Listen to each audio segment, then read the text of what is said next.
Hello, this is Lady Boulay, and I hope you're having a wonderful day. Thank you for your support. Thank you for subscribing to the channel. Thank you for your thumbs up, for your comments, and thank you for sharing the videos. Thank you for all you do to support the channel. And yes, we are commanded to love one another, whether we want to or not, or whether we agree with each other or not.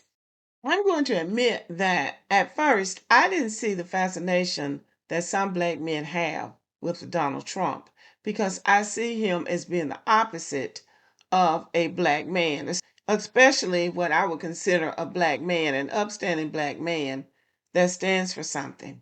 And I don't think that those kind of black men are fascinated with Donald Trump.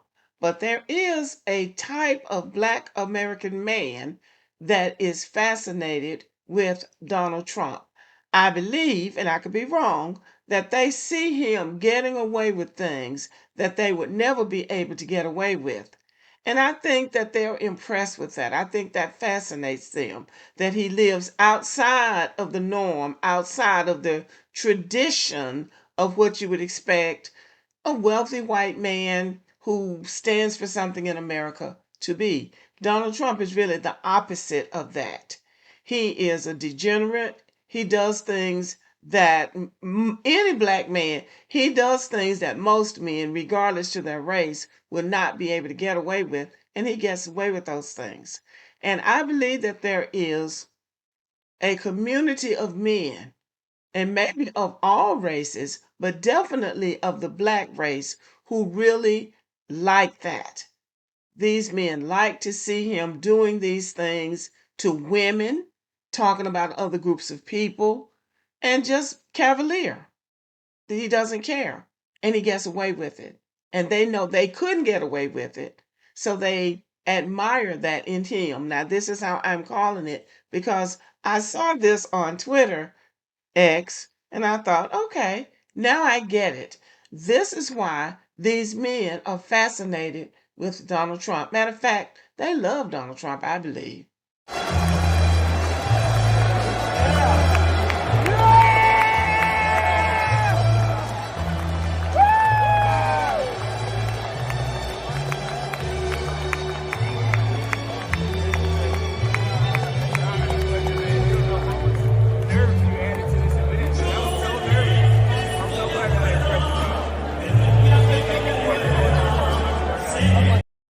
This guy's name is John Jones.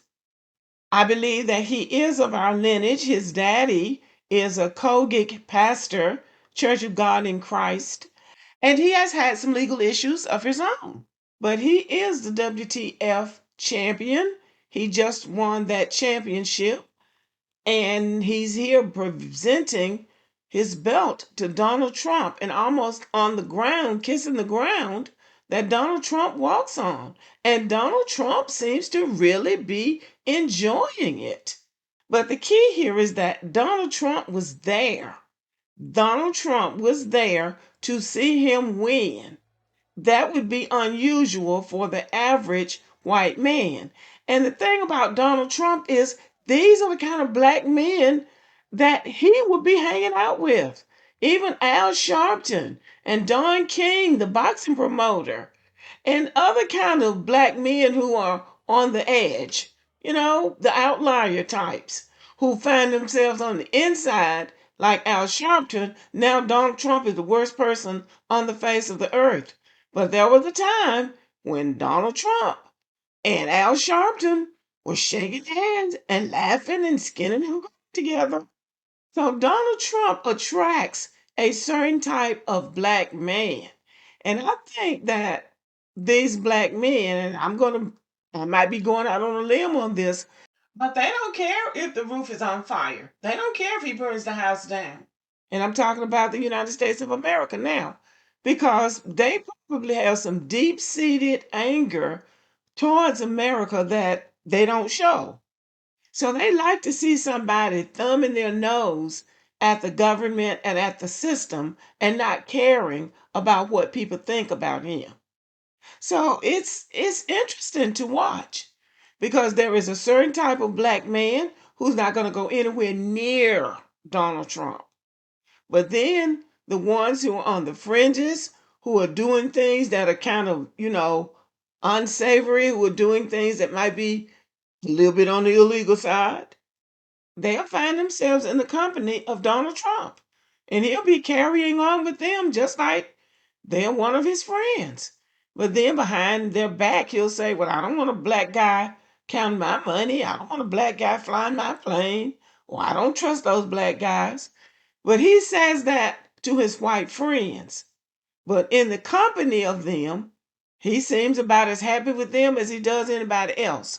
So I believe at the end of the day, they're a lot alike. Donald Trump is a lot like these guys. He is just able to get away with more than they can get away with. And what's really baffling about these black men who have this fake friendship with Donald Trump is that it doesn't matter how many racial episodes Donald Trump has been involved in. It doesn't matter about whether or not he said this, that, or something else about a black person, something really demeaning or derogatory. They know about him and the Central Park Five. They know about him basically trying to get them executed without any evidence that they had committed a crime. They know about all of that. They know about the racist crowd that he runs around with, and that still doesn't matter to them. So, in a way, they are a lot alike. Donald Trump doesn't care about these white people that are following behind him. He is an opportunist. He's trying to get ahead. And they don't care, obviously, about black people. They don't care if he's a racist. They don't care if the next one is a racist. They just seem to like proximity to him and they seem to like what he stands for. Or maybe at the end of the day, they just want to be white. I don't know what it is. Most of them are with white women. Not all, but most of them are with white women. Just like this man, this John Jones guy, he's always associated with white women.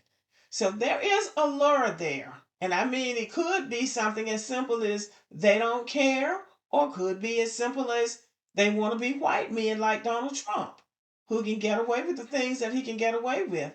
Or there might be some other unexplained reason that will come up at some later date. But anyway, it is fascinating. And these men seem to really love Donald Trump. And so if I were Donald Trump, I would ride the wave too. But I'm not Donald Trump, so I remain puzzled about these black men's fascination with him. And it is true that we black Americans have been voting for white people who were racist, but we had to look at the choices that we had and we had to make a choice about one or the other. But we don't have to be up in their faces, skinning and grinning and showing our teeth for people who have shown that they don't care that much about you. But anyway, y'all, that's what I think about this. Let me know what you think about it.